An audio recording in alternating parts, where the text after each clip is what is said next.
Salut, une fois de plus, bienvenue sur ma chaîne YouTube et installez-vous confortablement parce que on va parler de choses très sérieuses. En fait, aujourd'hui on parle de quoi? Aujourd'hui on va parler de comment jouer à la DV Loterie 2023. Comment jouer à la DV Loterie 2023. Je vais faire l'effort d'être le plus bref possible parce que la vidéo ne doit pas être très longue. Si elle est très longue, ce sera difficile peut-être pour vous de la suivre du début jusqu'à la fin. On sait que les gens sont généralement très occupés, quoi. Donc, comment jouer à la DV Loterie 2023? On va le faire en plusieurs étapes. La première étape, on va essayer de revisiter les informations utiles qu'il faut entrer, il faut avoir à votre possession pour pouvoir jouer. La deuxième étape sera les caractéristiques de la photo parce que la photo est très déterminante, ça vous le savez déjà. Et la troisième étape, on va aller sur la plateforme pour pouvoir voir comment ça se passe. Sans plus tarder, allons-y avec la première phase. Déjà, le site web c'est dvprogramme.state.gov. Faites très attention parce qu'il y a plusieurs sites de scammers qui circulent sur Internet. Il y a plusieurs sites d'arnaqueurs. Donc, vous pouvez pas facilement tomber sur un site où on vous renvoie vers une autre page et on vole vos informations. Donc, faites très attention. Ça, c'est le site. Vous aurez ça en description sur cette vidéo. Donc, dès que vous entrez cette adresse, vous vous retrouvez sur ce site. Pour aller voir les instructions, vous cliquez sur DV 2023 Instructions. Ça va vous ouvrir cette page-ci où vous avez, vous descendez un peu plus bas. Vous allez voir, vous descendez un peu plus bas, vous allez voir DV 2023 Programme Instructions. Ça, c'est un fichier PDF. Donc, vous cliquez dessus. Excusez-moi si je suis un peu rapide, mais ce que vous allez faire, là, vous pourrez regarder la vidéo en replay, c'est-à-dire vous pouvez mettre pause si vous n'avez pas compris quelque chose, vous revenez en arrière, mais l'objectif c'est de ne pas faire une vidéo très longue. Donc, dans les instructions, qu'est-ce qui est important? Quelles sont les informations? Déjà, je vous invite à lire, à regarder tous les requirements, tous les prérequis pour pouvoir jouer à la loterie. C'est très important. C'est écrit là, je ne vais pas m'attarder dessus. Peut-être dans une autre vidéo, je m'attarderai dessus, mais pour aujourd'hui, c'est comment jouer directement. Donc, la première information dont vous avez besoin pour jouer, c'est votre nom. Votre nom est divisé en trois parties. Donc, vous devez l'entrer en votre last name. Ce qu'ils appellent last name, c'est votre nom de famille. Votre first name, c'est votre prénom. Et votre middle name, c'est votre nom intermédiaire entre le last name et le first name. Donc, deuxième chose, vous devez signaler provide, vous devez entrer votre genre, genre, si vous êtes un homme ou si vous êtes une femme, sorry. En 3, vous devez entrer votre date de naissance dans le format qui sera indiqué. Je sais que c'est généralement, le format anglophone est généralement différent du format francophone, mais on va le voir un peu plus tard. La quatrième chose, vous devez donner la cité, la ville où vous résidez, où vous êtes né. Oh, désolé. La ville où vous êtes né. En 5, vous devez donner le pays où vous êtes né. Your country. Donc, en 6, vous devez donner le pays d'éligibilité du programme. C'est-à-dire quoi? C'est-à-dire, dans ces requirements-là, le département d'État a fait une liste de pays dont les résidents ou dont les citoyens sont autorisés à jouer à la loterie. Donc, en Afrique, je pense qu'il y a le Nigeria qui n'est plus autorisé à jouer à la DV Loterie parce que ils ont déjà atteint le quota d'immigration pour la DV Loterie en ce qui concerne le Nigeria. Donc, le Cameroun y est toujours, donc, ainsi que beaucoup de pays d'Afrique, ils sont toujours. Donc, vous devez entrer votre pays d'éligibilité ici. Ensuite, en 7, vous entrez votre numéro de passeport. Soyez sûr que vous entrez le numéro de passeport qui est valide. Même si votre passeport va s'expirer peut-être dans un mois, je ne sais pas, je dis un exemple comme ça. S'il s'expire dans un mois, il faudrait qu'il soit valide au moment où vous jouez. N'ayez pas de soucis s'il va expirer dans un mois. Quand il va expirer, vous pouvez aller le renouveler. Et s'il arrive que selon votre pays, vous ne gardiez pas, en le renouvelant, vous ne gardiez pas le même numéro de passeport, rassurez-vous que vous gardez l'ancien passeport, le passeport avec lequel vous avez joué. Parce que le jour où vous irez à l'entretien à l'ambassade, même si vous avez un nouveau passeport, ils auront besoin de cet ancien passeport-là. Sinon, vous pouvez être dans des sales draps. Donc, la 8e information, c'est votre photo. On viendra plus dessus après. Le 9e, c'est votre adresse de résidence. Là également, on en détaillera plus. La 9e information, c'est le pays où vous résidez actuellement. 10e information, c'est votre numéro de téléphone qui est optionnel, c'est pas obligé. 11e, c'est votre adresse email. L'adresse email doit être une adresse à laquelle vous avez accès en plein temps et en tout temps. Donc, rassurez-vous que vous ne mettez pas l'adresse d'une autre personne parce que c'est par là que vous devrez envoyer tout et recevoir tout pendant la procédure. 12e, vous devez donner votre niveau d'éducation. Il est généralement conseillé le niveau minimal requis, c'est le baccalauréat qui est le high school diplôme. Mais pour ceux qui n'ont pas le baccalauréat, ils ont la possibilité de prouver qu'ils ont au moins 2 ans d'expérience quoi, dans le pays où ils sont. 2 ans d'expérience de travail. 13e, vous devez signaler votre statut matrimonial. 14e, le nombre d'enfants que vous avez, très important. Et quand on parle de nombre d'enfants, ce sont vos enfants naturels, vos enfants biologiques que vous avez eus. Ça peut être également un enfant qui vit avec vous et que vous avez légalement adopté. Je précise bien légalement adopté, c'est très important. Également, si vous avez un enfant de moins de 21 ans qui est l'enfant de votre conjoint, avec qui vous vivez, vous pouvez renseigner cet enfant-là. Parlant de la photo, comment doit se présenter votre photo? Pour cela, vous pouvez cliquer sur Photo Examples. Là, c'est pour, allons-y, c'est pour voir les caractéristiques d'une bonne photo. Déjà, les photos que vous devez faire pour la DV Lottery, ce sont les photos de type visa, c'est-à-dire les photos carrées, les photos de type photo de passeport, si on se comprend bien. Donc, comment est-ce que la photo doit être au niveau de l'éclairage? Au niveau de l'éclairage, il est fortement conseillé d'utiliser l'éclairage naturel, c'est-à-dire la lumière naturelle. N'utilisez pas de flash sur vos photos parce que là, ça peut faire luire votre visage et le programme qui gère le filtrage pourra facilement vous éliminer à ce niveau-là. Donc, utilisez la lumière naturelle, ayez une expression naturelle, ne souriez pas, ne soyez pas crispé et tout. Et votre arrière-plan, l'arrière-plan sur lequel vous devez vous filmer, devant lequel vous devez vous filmer, doit être blanc, totalement blanc. Faites l'effort que votre ombre ne ressorte pas sur ce fond blanc là.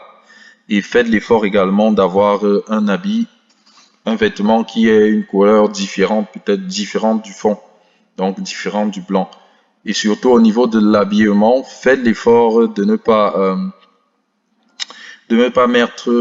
porter des habits que vous n'avez pas l'habitude de porter. Cela est précisé dans les instructions. Habillez-vous comme vous avez l'habitude de vous habiller au quotidien et prenez la photo ainsi. Il est interdit de faire la photo en utilisant des lunettes. Donc, vos lunettes vous les enlevez pour faire votre photo. Pour la position, votre tête doit être centrée, vraiment centrée sur la photo, au milieu de la photo, et une posture droite. Et une posture droite. Faites l'effort que vos oreilles soient visibles. Faites l'effort. Ça peut ne pas être visible pour les femmes. Vos cheveux peuvent couvrir, il n'y a pas de problème. Mais tant que c'est possible, faites l'effort pour les hommes que vos oreilles soient visibles. La dimension, je le disais tantôt, c'est ils disent là, votre photo doit être 2 inches fois 2 inches. Donc, c'est une photo carrée. En millimètres, c'est 51 mm fois 51 mm, ou bien en pixels, c'est 600 pixels fois 600 pixels. Donc, c'est ça au niveau des dimensions. Au niveau de la résolution doit être vraiment claire, vraiment acceptable. Je prends un exemple. Cette photo, si elle a une bonne résolution, si je défile là, regardez la résolution de la prochaine photo. Vous voyez que c'est flou. Si je défile là, la résolution n'est pas ça. Donc, rassurez-vous que la qualité, l'appareil photo que vous utilisez est une bonne résolution. Et un autre conseil pour la résolution, évitez de prendre une photo et puis de l'envoyer par un réseau social comme WhatsApp. Donc, peut-être quelqu'un peut vous filmer avec son téléphone, il vous lui demande de vous envoyer la photo par WhatsApp. Ce que WhatsApp fait, WhatsApp va compresser votre photo. Donc, WhatsApp va compresser votre photo pour l'envoyer assez rapidement et ça va réduire la résolution de l'image. Donc, faites attention à ce niveau-là également. Donc, ici, là, il parle également de digital alteration or retouching. C'est interdit de retoucher les photos. C'est interdit de retoucher les photos. Ne vous filmez pas sur un fond peut-être blanc ou peut-être bleu et vous allez utiliser Photoshop ou une autre application pour tailler le contour là. Soyez sûr que vous ne pouvez pas leurrer le programme qui se gère de faire le filtrage. Ça va se rendre compte de cela et ça va rejeter votre photo. La pose and expression. Comment est-ce que, comme je le disais tantôt, évitez, votre expression doit être neutre. Ne souriez pas, ne soyez pas tendu, ne soyez pas frustré, ne soyez pas heureux que ça ne se voit pas. Regardez les exemples ici, on a quelqu'un qui sourit et il n'a pas la tête droite. Sa photo sera rejetée automatiquement. Là, elle est en train de sourire, donc la photo n'est pas valable. Ne penchez pas la tête, on le disait tantôt. Soyez droit, centré, face à la caméra, pas comme ce monsieur. Également, les yeux fermés, pas possible, c'est éliminé. Au niveau des accessoires, il est accepté, si vous êtes peut-être musulman avec le voile, c'est acceptable. Il respecte les religions, donc c'est acceptable. Mais les chapeaux, les accessoires comme les chapeaux sont interdits. Et les cheveux qui couvrent toute une partie du visage également sont interdits. Donc on voit les exemples. Les accessoires sont acceptés justement si et seulement s'ils laissent ressortir votre visage de manière claire.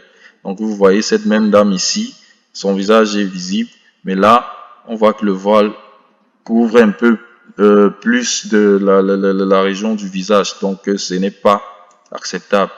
Les bébés, rassurez-vous que vous ne les filmez pas avec un objet dans la bouche. La photo sera rejetée si vous avez un enfant. Les accessoires comme les écharpes, enlevez-les simplement, c'est interdit. Les chapeaux, interdit pour les hommes, enlevez-les. Et les cheveux qui couvrent une partie du visage, ça ne marche pas.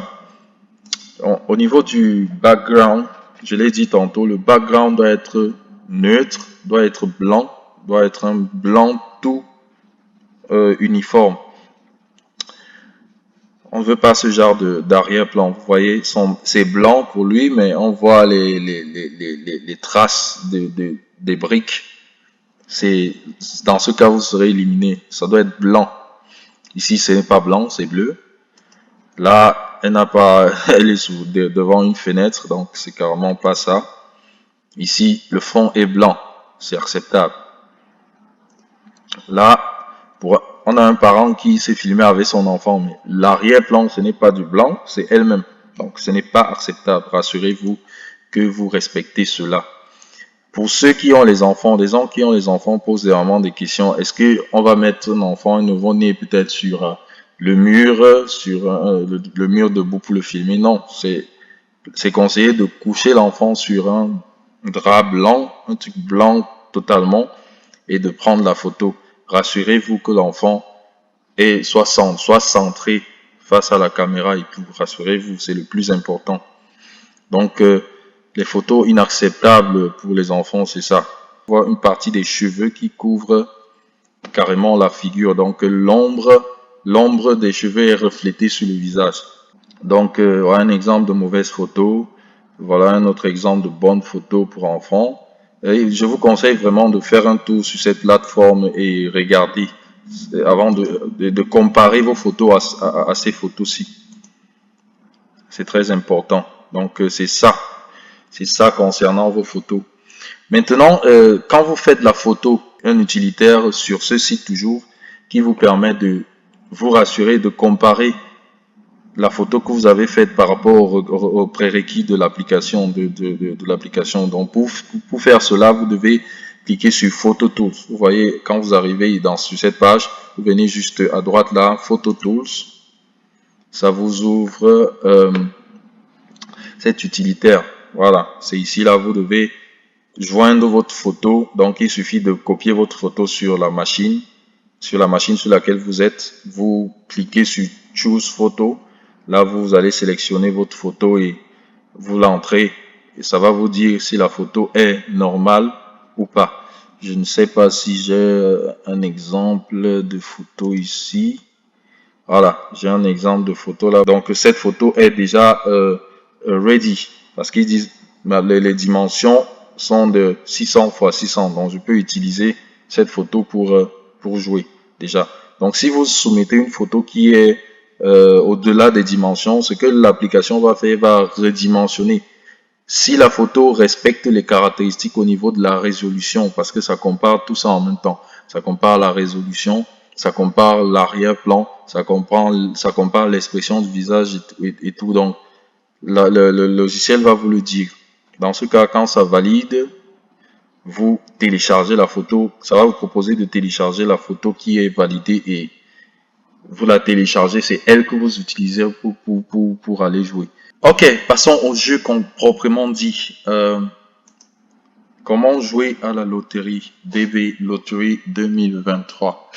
Pour jouer, je le disais tantôt, vous devez venir sur ce site dvprogram.state.gov. Et quand vous êtes sur cette page, vous descendez vers le bas, vous allez cliquer sur Begin Entry. Begin Entry. Avant de cliquer sur Begin Entry, j'aimerais vous préciser quelques détails. Une fois que vous avez commencé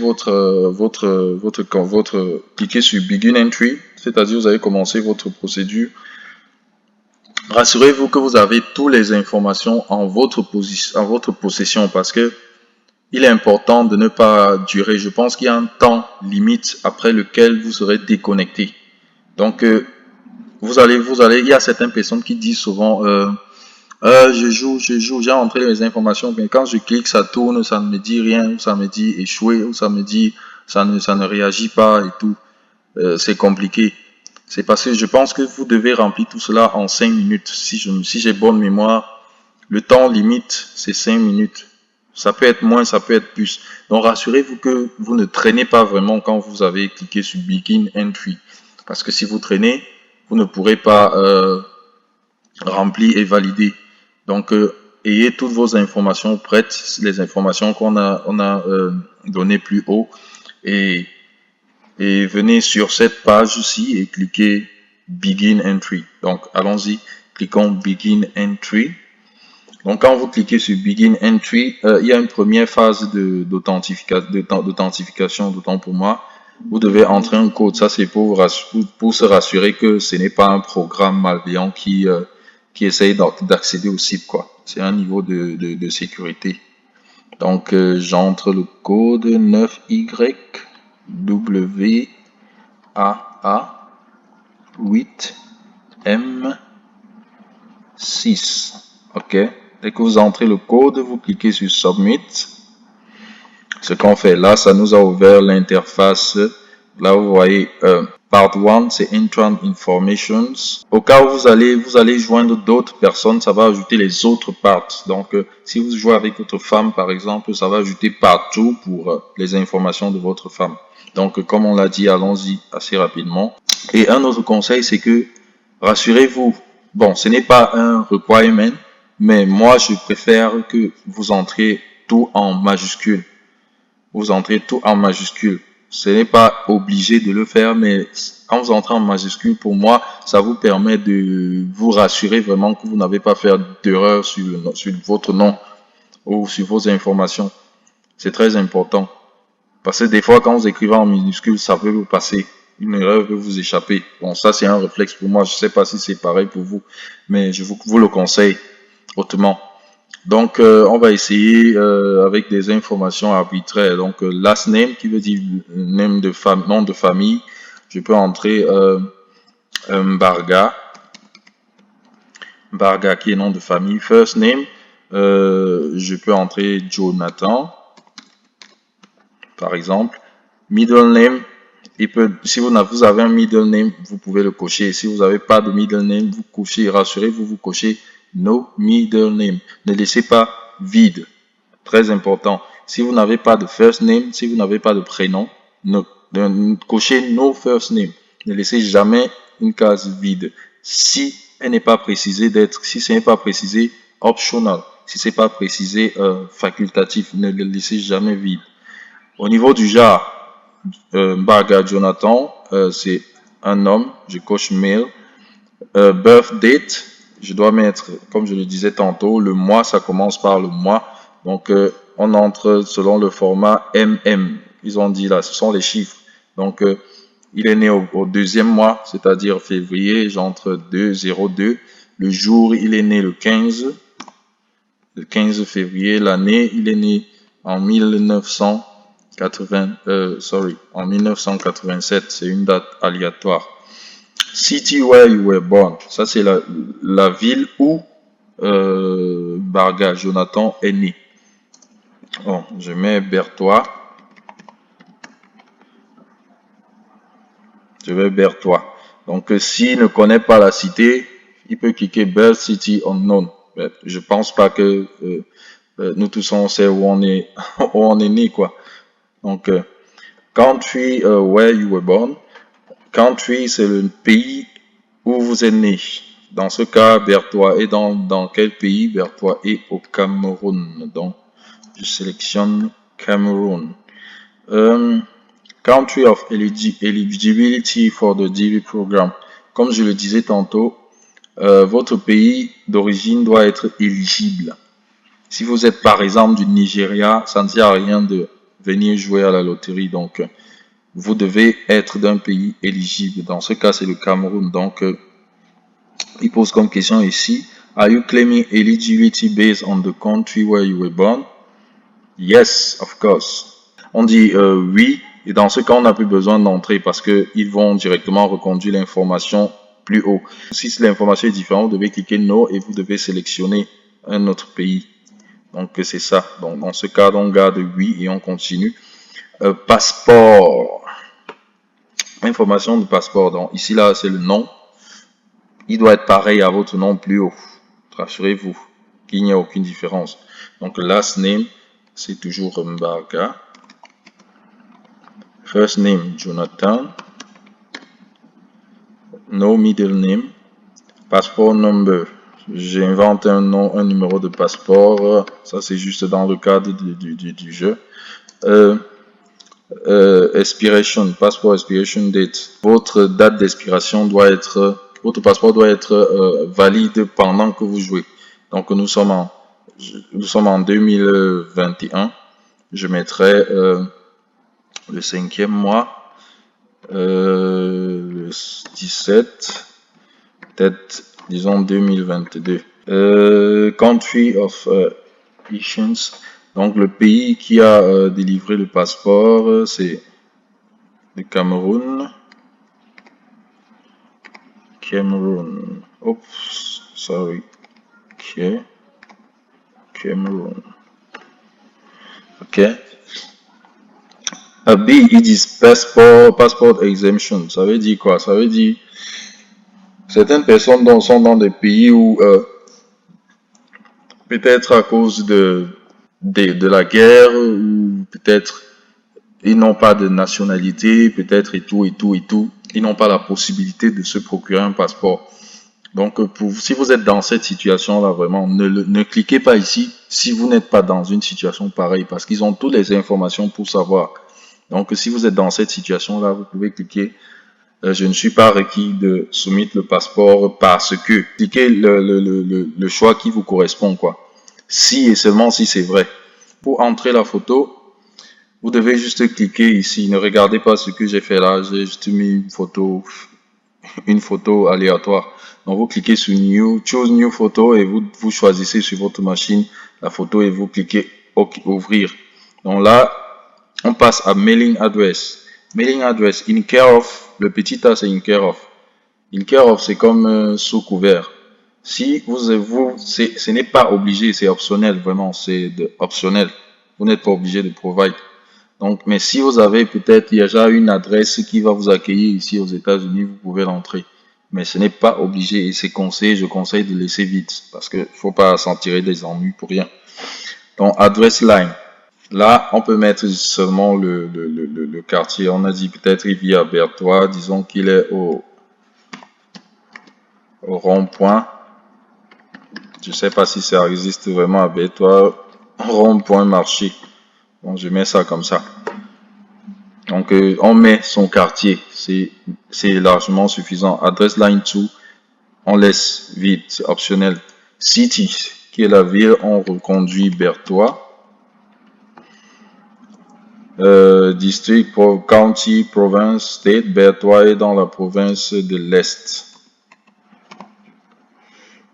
Postal code, au zip code.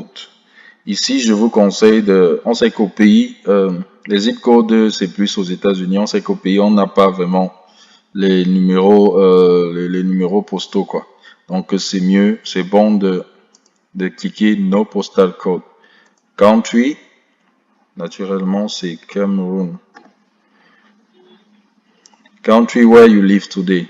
Si vous jouez hors de votre pays d'origine, vous devez provide ce pays-là. Donc, dans notre cas, on joue toujours depuis le Cameroun, on met Cameroun.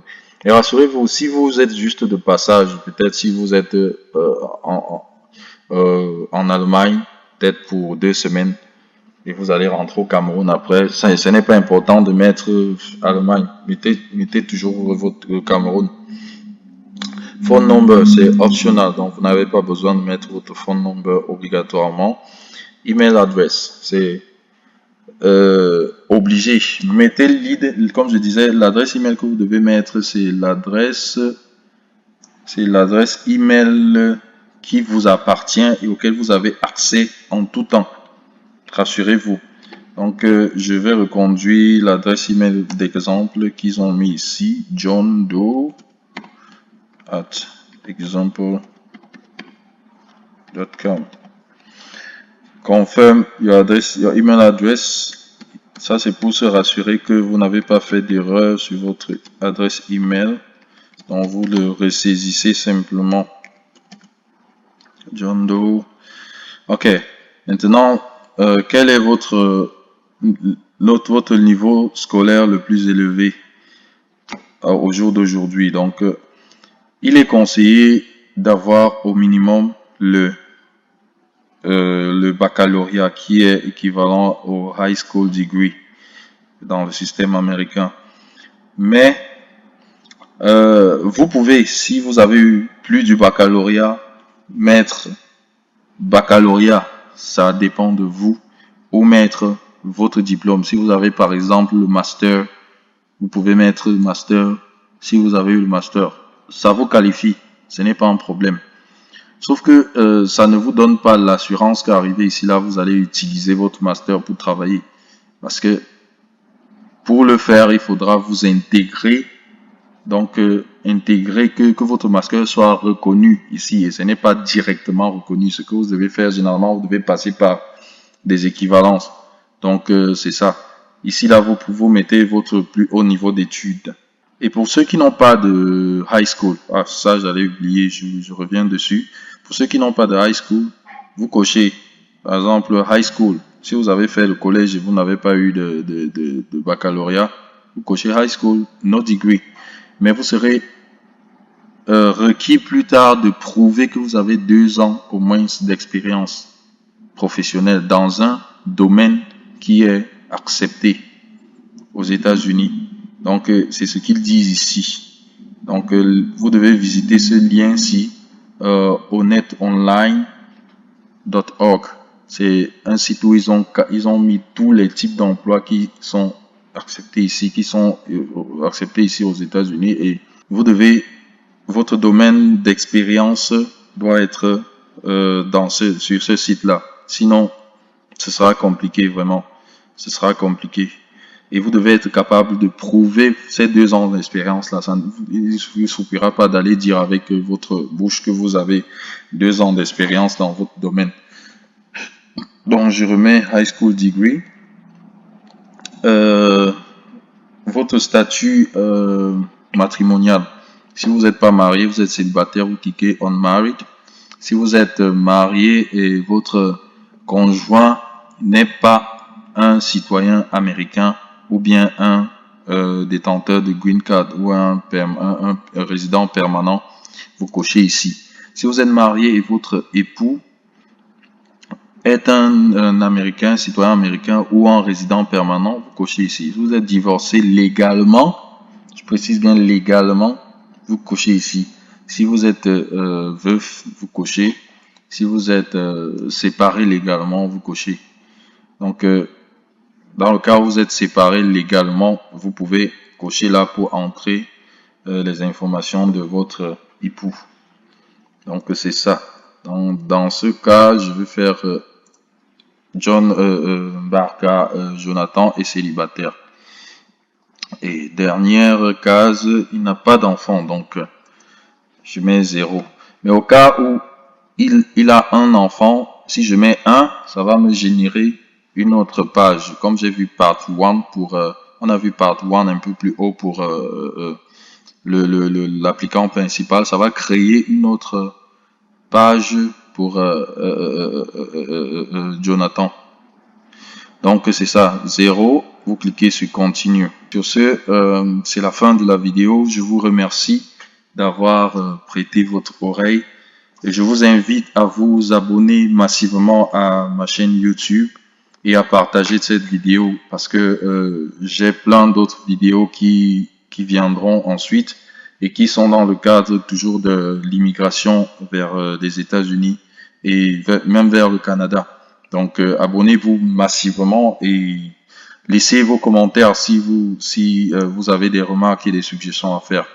Merci pour votre attention et à la prochaine vidéo. Merci. Bye.